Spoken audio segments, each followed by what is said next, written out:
Hello, I'm so excited to have you here today to watch this free Patreon video. This is a sample of what I offer you on patreon.com. So you'll be watching something randomly pulled from our history that you can get an idea of what it's like to be a patron. Now you can go over to patreon.com and for free, you can sign up and look at all the different things that we have out there for you. But once you get there, you can look around also and see if there's anything you'd like to do. You can join for $5 a month and watch a video every single day of the work week, Monday through Friday. Or you can choose to be mentored, and there's information on there about that as well. So come on over to Patreon, enjoy this video, and really think about this. Is this something you need, want, deserve? I think you do. Come on, have a great day. Hello, patrons. Okay, today we're going to talk about not going crazy. And that means when your room is overwhelmingly stuffed with things, I don't want you to go crazy and throw the baby out with the bathwater. So like I have some clients who've just gotten rid of furniture and all kinds of things, just trying to clear their area without learning the proper way of decluttering and creating good habits. So that's number one. Number two, I don't want you emptying the whole room and only putting back in what you need for that room. Because when you empty the whole room, guess where everything goes? In another room. And you have to make another decision. I want you to really focus on making the decision now and getting that pain over with. If you delay making a decision, then you have decision fatigue because you're having to make so many decisions over and over again. Even if you decide not to decide, that's a decision. So I was watching a video of someone, I can't even remember who, and she kind of was doing a Marie Kondo thing in her room, but the poor thing was not an organized person. She was a sidetracked person like you and me. And I felt bad for her because it was a long process and it was a big mess. And she did finally get it done, but I don't think it was really good for her. And I don't know what she really learned from that, because she had mentioned that she had done this several times in the past, gotten the room cleared, and it was back to its current position. And she showed the room. And the room looks just like your rooms when they're totally messy. You know, an empty box in the middle of the room, and piles of books and CDs and just different things that are in that room that don't belong in that particular room, for example. So let's just take a room in your head, one of your rooms, your messiest room or closet or whatever it is, and could be your kitchen, doesn't matter. Just pick a room, and then I want you to think about breaking it into bites. It's what we talk about all the time, little bites, little 15-minute units. And then I want you to really own that, protect that space that you cleaned. So it's like protected land. You don't allow anyone to come in there and mess it up. Doesn't mean that you're like a policeman and you're rude and mean to your family. You just have to inspect it. You have to open the cupboard door, the closet door, the drawer, the door to the room. You have to look to see if anything has been shoved back in there, because that's how it got that way. This is where people shove things. Let's just take your guest room. That's a common one. When you have a mess on your counter, in your bathroom, in your closet, not your closet so much, in any visible space, and someone's coming over to clean something, inspect something, visit, whatever it is, everybody rallies, they get everything up, they go to that room and they dump it.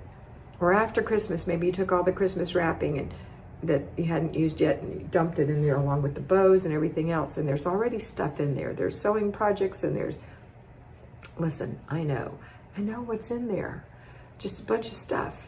And it's really painful to go through that stuff. And I don't know why it's so painful, but it is. And so it's because it's emotional. Number one, you spent money on that stuff. And number two, maybe there's a death of some dreams in there.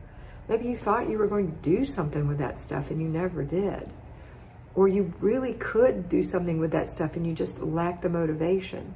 And it's hard to see that in yourself, to say, this is something I wish that I wanted to do, but I don't really want to do it. If you could snap your fingers and the room would be empty, you wouldn't miss any of that stuff.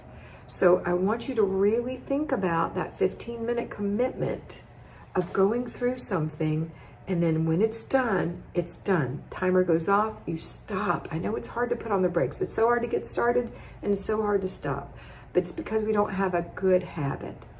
Just like anything that we don't have a habit to do, exercise, eat correctly, brush our teeth regularly, whatever your habit is that's missing is, it's hard to get that habit.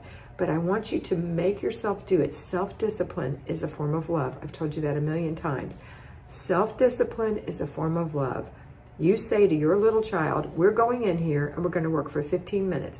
Here's the timer. I've set it for 15 minutes. I'm pushing the button. I've got my 3 boxes all ready to go.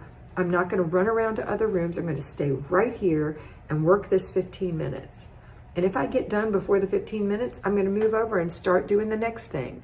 And when the timer goes, hands up, I'm done. Put away, throw away, give away. Take care of that right away. And then look and see what you accomplished, because no matter how small it is, you accomplished something. Your 15 minutes was worth something. And you're going to see it and you're going to say, wow, look what I did. Good for me. I don't care how little it is. Good for you. So you're going to look at it and you're going to say, this is my country. This is my property. This is my land. No one, including me, is going to come in here and junk it up again. And that's because, and just know that that is because you have a bad habit of junking things up, of throwing things in. So when somebody says, when you say, honey, put this game away, and you see your child headed for that room, you say, oh, no, sir, that's not where it goes. It goes on the shelf right there. Remember, that's where we're keeping them now. Oh, yeah, and put it in there. So you're not being mean. When I say no, sir, as a Southerner, we say no, ma'am, no, sir to each other as a form of respect, okay? Just so you know. I know in other parts of the country and the world you don't, and that's okay, but whatever is a nice way to say no to someone, that's what you're going to say. Oh, no, we're not doing that. Remember, we're doing this. Because that is, you're not putting anything in there because we're trying to clean that up, remember? That's going to be a nice empty room that we're going to have for our guests to come spend the night in one day. Or that's going to be our craft room where we can make things together, or whatever it's going to be. Or mama's office, or whatever. Okay, so that's what I want you to think about today and every day. When you're working in your zone and you don't want to, or you don't want to stop, what happens when you don't stop is you get overwhelmed and you end up right where you are now. The whole reason that you came over is because you can't stop. And what happens is you get overwhelmed, exhausted, and you never want to do it again as long as you live. You might not even say those words to yourself, but that's the behavior that you exhibit after that. So today I want you to commit to yourself that you're going to work for 15 minutes and that you're going to stop when the timer goes off. And that you're not going to run from room to room while you're doing it. You're going to commit that full 15 minutes to that project. And that you're going to play later. You're going to have time to play if you concentrate and get this done in 15 minutes. And then you get your basic weekly plan done in however long it takes. Anywhere from 10 minutes to 2 hours, depending on the thing. Maybe even longer. If you have a lot of errands to run, for example. But in general, 10 minutes to 2 hours. And that 2 hours is just once a week, maybe twice, depending on your errands. So it's planning and desk day is a big day, and errand day could be a big day. Could not. You could just have your groceries delivered, and that's all you had to do, and that's like a gimme. But if you're having to go out and go to all these different places, yes, it could take 2-3 hours. But those are the only 2 days. The other ones aren't long. 1 hour for the weekly home blessing hour. Ooh, my time's up. See, I have to set a timer too. Anyway, that's it for today. I hope you get this, and I hope you really think about it, and I hope you really commit to it, because it will make a difference, because the dripping of water does wear away stone. We don't want an erosion. We just want to wear away the stone. Just wear away the stone. Wear away the stone. Okay? That's it for today. Have a wonderful day, and always remember that you are beautiful. So be beautiful.